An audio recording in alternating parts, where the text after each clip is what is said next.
పేదల సంక్షేమమే ప్రభుత్వ ధ్యేయమన్నారు ఎమ్మెల్యే వీర్లపల్లి శంకర్. రంగారెడ్డి జిల్లా షాద్నగర్ పట్టణం ఎమ్మెల్యే క్యాంప్ కార్యాలయంలో కాంగ్రెస్ అధినేత రాహుల్ గాంధీ జన్మదినం సందర్భంగా కేక్ కట్ చేసి సంబరాలు నిర్వహించారు. అనంతరం ఎమ్మెల్యే వీర్లపల్లి శంకర్ విలేకరుల సమావేశం ఏర్పాటు చేశారు. నేడు పేదల కోసం రాష్ట్ర ప్రభుత్వం అనేక సంక్షేమ పథకాలను ప్రవేశపెడుతుందన్నారు. ప్రభుత్వంపై అదనపు భారం పడుతున్నా కూడా సంపన్నులు తినే సన్న బియ్యం పేదలకు ఒకేసారి 3 నెలల బియ్యం అందజేస్తున్నామన్నారు. అర్హులైన ప్రతి ఒక్కరికి సంక్షేమం అందుతుందన్నారు.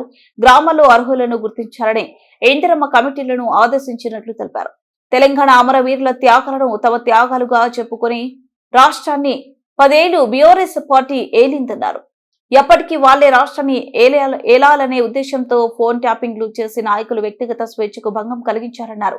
అలాంటి వారిని కఠినంగా శిక్షిస్తామన్నారు.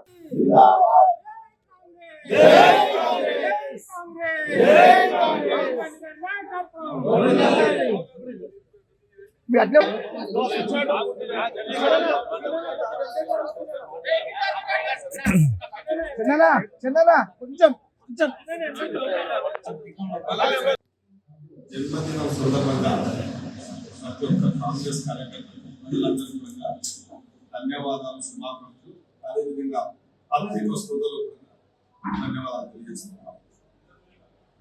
ఈరోజు పేద ప్రజలకు కూడు నీడ కల్పించాలనే ఒక సంకల్పంతో ఈ రాష్ట్ర ప్రభుత్వం, రాష్ట్ర ముఖ్యమంత్రి వర్యులు,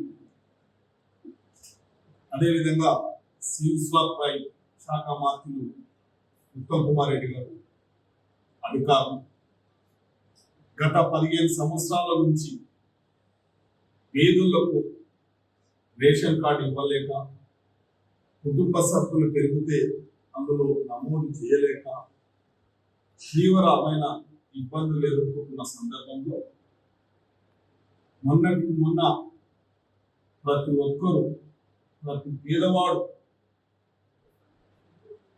నాణ్యమైన బియ్యం, ధనవంతులు తినే బియ్యం పేదవాళ్ళు కూడా తినాలని ఒక ఆలోచనతో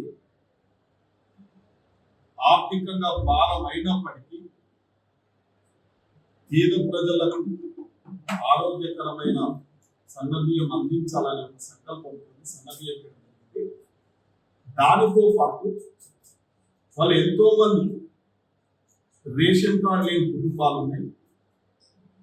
మళ్ళీ కుటుంబంలో సభ్యుల సంఖ్య కూడా పెరిగింది. సభ్యుల సంఖ్య నమోదు చేసుకుంటూ అర్హత కలిగిన ప్రతి ఒక్క పేద కుటుంబాలకు రేషన్ కార్డు ప్రజాపాలనలో దరఖాస్తు పెట్టుకున్న ప్రతి ఒక్కరూ అర్హత కలిగి ఉంటే రేషన్ కార్డు ఇవ్వడానికి ఈ ప్రభుత్వం అధికారులకు ఆదేశించడం జరిగింది.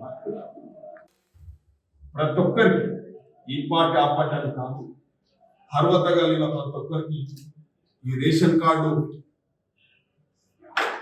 విచారణ జరుగుతూ ఉంది. గ్రామాలలో గ్రామ కమిటీ అధ్యక్షులు కానీ, గ్రామ పెద్దలు కానీ, ఇందిరమ్మ కమిటీలు కానీ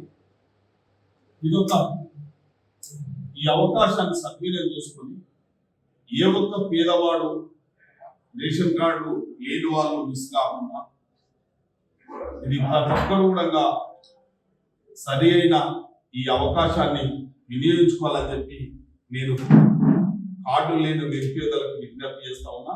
అదేవిధంగా కార్యకర్తలు కూడా విజ్ఞప్తి చేస్తా ఉన్నా. మన బాధ్యత పేదవాళ్లకు సాయం చేయడం ప్రతి కాంగ్రెస్ కార్యకర్త యొక్క కర్తవ్యం. దీన్ని సద్వినియోగం చేసుకోవాల్సిందిగా దాదాపు ఇలా యుద్ధ ప్రాతిపదికంగా ఈ 10 రోజులలో ప్రతి గ్రామంలో ఇలా కుటుంబ సభ్యుల సంఖ్య పెరిగితే నమోదు చేయాలి. అర్హత కలిగిన రేషన్ కార్డు లేని వాళ్ళని ఎంపిక చేయాల్సిన బాధ్యత ప్రజాపాలన ఎవరైతే దరఖాస్తు పెట్టుకున్నారో అవన్నీ గ్రామాలల్లో ఇంటింటికి తిరిగి విచారణ జరుగుతూ ఉంది. కాబట్టి ఇది అందరం సద్వినియోగం చేసుకోవాలని, ప్రజలు కూడా సద్వినియోగం చేసుకోవాలి, అందుబాటులో ఉండాలి. అధికారులు వచ్చినప్పుడు అందుబాటులో ఉండి దీన్ని సద్వినియోగం చేసుకోవాలని చెప్పి నా యొక్క విజ్ఞప్తి. ఇష్టానుసారంగా పరిపాలన కొనసాగించి మళ్ళా వాళ్ళ సంస్కారం అండి ఎలా కొత్తగా మాట్లాడుతుంటే ఎమ్మెల్యేలం అంటే నోరు జారినమంటే ఓ కాంగ్రెస్ కార్యకర్తలు నోరు జారిందంటే అర్థం ఉంది. ఒక 10 ఏళ్ళు మంత్రులుగా చేసి అధికారాన్ని అనుభవించి చిల్లర బఠానాలు అమ్ముకుంటూ కూడా అటువంటి మాటలు మాట్లాడారు. రైల్వే స్టేషన్లలో పల్లి బఠాలను అమ్ముకుంటూ కూడా అటువంటి చిల్లర భాష మాట్లాడారు. మీకు సంస్కృతి అదే తెలంగాణ ఇచ్చింది ఇదా మాట్లాడడానికి? రాజకీయాలు మార్పు చెందుతూ ఉంటారు. ప్రజాస్వామ్య వ్యవస్థ ఎందుకంటారు? ప్రజలు మార్పు కోరుతూ ఉంటారు, ప్రభుత్వాలు మారుతూ ఉంటాయి, పార్టీలు అధికారాన్ని కోల్పోతూ ఉంటారు. అధికారాన్ని కోల్పోయే అక్కాస్తోని ఇష్టానుసారంగా ప్రవర్తిస్తే ఇలా ప్రజలంతా గమనిస్తారు, ఇలా మేధావులు గమనిస్తారు, ప్రతి ఒక్కరూ గమనిస్తా ఉన్నారు.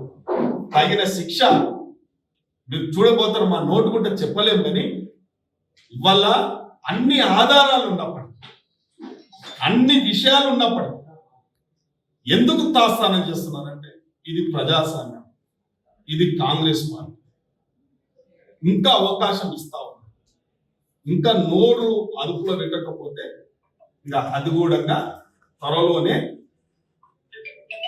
జరగబోతుంది. వాళ్ళు చేసే వికృతమైన సిస్టమ్ మీరే అడుగుతుంది కదా. ఫోన్ ట్యాపింగ్ ప్రజలు తెలిసిపోయినా తెలిసిపోలేదు. ఆ రోజు ఫోన్ ట్యాపింగ్ చేసినట్టు అవాకులు చెవాకులు నిజం నిలకడ తేలుతుందా తేలుతుంది. వాళ్ళు చేసిన తప్పులన్నీ, వాళ్ళు చేసిన అక్రమాలు, వాళ్ళు చేసిన అన్యాయాలు, వాళ్ళు చేసిన ద్రోహాలు, అమరవీరుల ద్రోహం, ఉద్యమకాల ద్రోహం అన్నీ కప్పుపుచ్చుకోవడానికి అవాకులు చెవాకులు. మీ అవాకులు చెవాకులు, మీ నీచ రాజకీయాలు, మీ నీచ సంస్కృతి ఈ రాష్ట్ర ముఖ్యమంత్రి దగ్గర, ఈ కాంగ్రెస్ పార్టీ దగ్గర చెల్లవు. నోటీసులు ఏమైనా వచ్చినాయా, లేకపోతే తెలిసినా మీరు ఏమన్నా అప్లికేషన్ అటువంటిది నాకేం రాలేదు.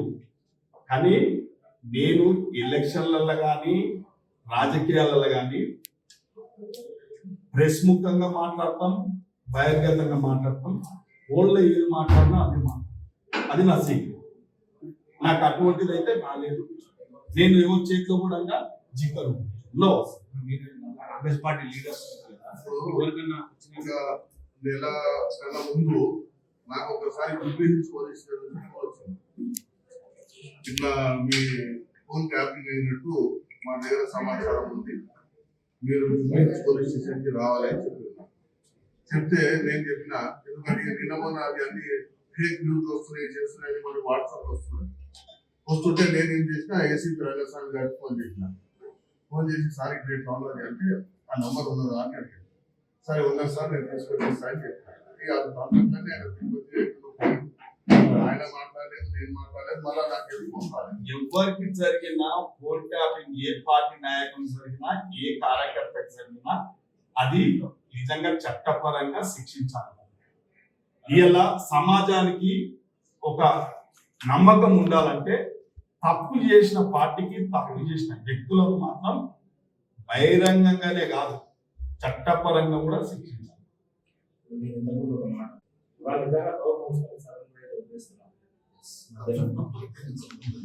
ఇప్పుడు నేను ఒక్కటే ఇప్పుడు కొందరు బెడ్రూములు తాళాలు వలగొట్టి, కోదండ రామరెడ్డి అటువంటి వాళ్ళ కిటికీలు వలగొట్టి, బండి సంజయ్ అటువంటి వాళ్ళ ఇండ్లకే జొర్రబడి, రేవంత్ రెడ్డి లాంటి వాళ్ళ బెడ్రూమ్లో ప్రవేశించి అంత నీచ సంస్కృతి ప్రభుత్వం కాదు. క్షమించడం అనేది జరగదు అంటున్నా. ప్రజలకు నమ్మకం కలిగినప్పుడు, ప్రభుత్వంలో ఒక నిర్ధారణకు వచ్చినప్పుడు అప్పుడు శిక్షకి తప్పకుండా అవుతుంది.